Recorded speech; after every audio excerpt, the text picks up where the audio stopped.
It's great to see all of you. You're all caffeinated and ready to hear some amazing speakers? Well, good. I'll do my best to fill Evan's shoes, but mine are purple. So pretend these are Evan's shoes, except purple. So I am delighted to introduce our first speaker today, Calvin Stovall. Calvin is the Chief Experience Officer for Iconic Presentations. He specializes in delivering dynamic customer experience and leadership keynote presentations. Calvin has nearly 30 years' experience in hospitality and nonprofit service industries.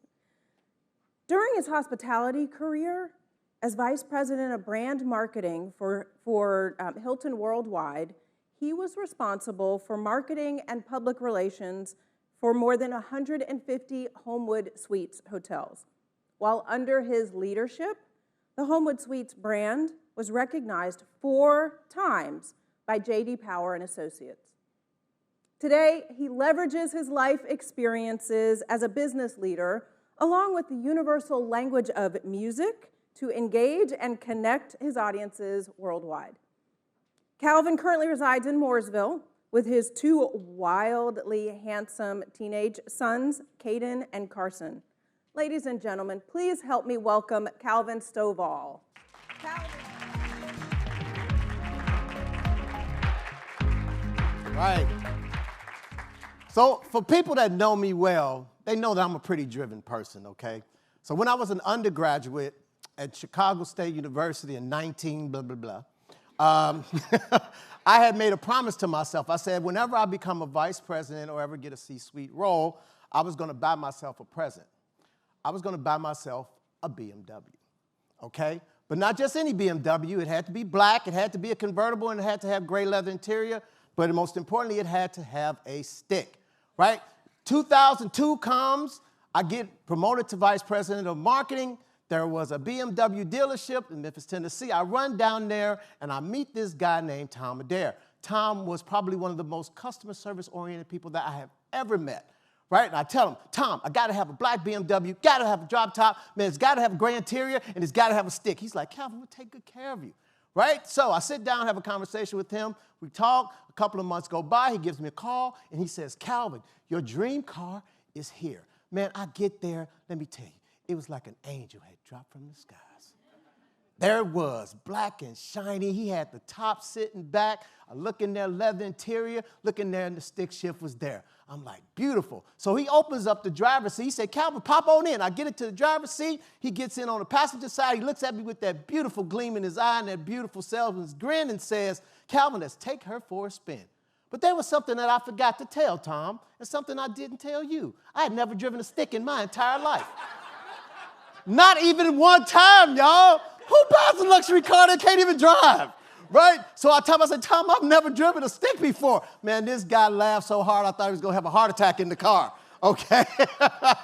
But he goes, well, Calvin, don't worry about that. I'll teach you how to shift, right? So he teaches me in a while. And over time, you know, I became pretty proficient at shifting.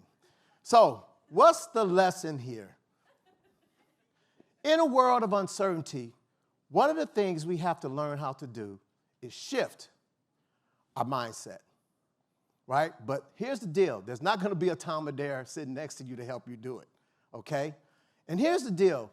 We are in a very uncertain environment, keeping it real. And it really felt like, and I'm sure it did for you, it was draining, exhausting, tiring, and just sometimes just plain out scary. I mean, sometimes it felt like my head was going to spin like Linda Blair. See, if you're under 40, you have no idea who Linda Blair is, do you? Right? Just look it up later. Spinning head, Linda Blair, you'll thank me for it later, okay? But here's the thing. We all have to come to grips with this, my friends. This is the reality. As Michael Jackson says, this is it. Everybody say, this is it. This is the reality. We have to get comfortable in a world of ambiguity and the unknown, which means that we have to put in some practical pieces in place and some tips so we'll be able to continue to thrive in this uncertain environment. And what I've come up with is this thing called an iconic mindset. I love iconic brands, and this is something that I've come up with. So we really have to put some philosophies in place so we can continue to grow and succeed. So I've come up with a wonderful framework, It's called the 4 C's of an iconic mindset. And I want to show this to you because I don't have a whole lot of time. But the 4 C's are celebrate innovation, cultivate connections, right? Commit to curiosity, and then also we want to make sure that we cultivate connections. So these 4 C's are really going to help us continue to thrive in an uncertain environment. So since I have very little time, I want to at least take you through the first one, which is celebrate innovation. Everybody say celebrate innovation. Celebrate innovation. Y'all remember this brand? Right? Quick story, I'm sure you've heard it before, right? Guy named Reed Hastings, total innovator, goes to the CEO of Blockbuster, John Antioco, and says, hey, I have this great idea. We're going to mail people movies, right? And they're going to send them back to us. John Antioco, no, that's all right. I don't need that. People are going to be coming here renting videos and video games for a long time. Wrong, right?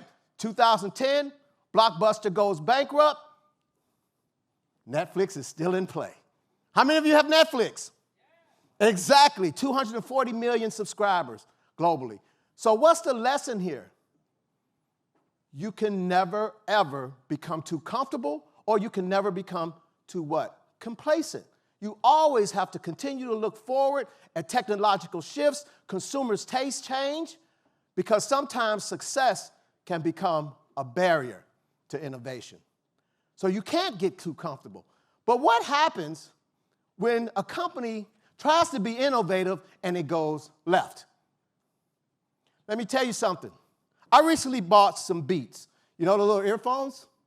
From one of my favorite places, Best Buy. I ordered them online, and they say, send me an email. You could go pick up your order at the outside, like that self-service center on the outside of the store. I'm like, cool, convenient. I like that innovative approach, right? So I get to the Best Buy, and you know, there's like a little window there to lift up. I punch in my order number, and it says, your order is in box G2.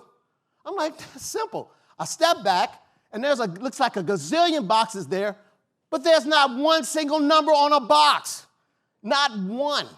So I'm like, what the heck is going on? So I go back, punch my number in again. I had to literally listen for the click of the box.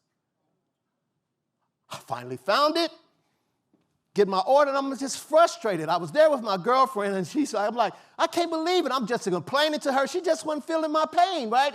Basically, she didn't really care, okay? I go on like this for 2 days. Now, she had just bought a laptop from Best Buy. She didn't like it. She goes back a couple of days later, right? And she gets there when we're on the way out of the Best Buy, and there's a guy standing there. You could clearly see this guy was super frustrated. I couldn't help it, y'all. I go, man, what's going on, man? You look like you're really stressed out. I say, I bet you got an order in one of these boxes, don't you? He goes, hell yes. Man, and I don't even know which one my order's in. I just looked at my girlfriend and smiled, right? Thank you so much, y'all. I appreciate it. Thank you so much.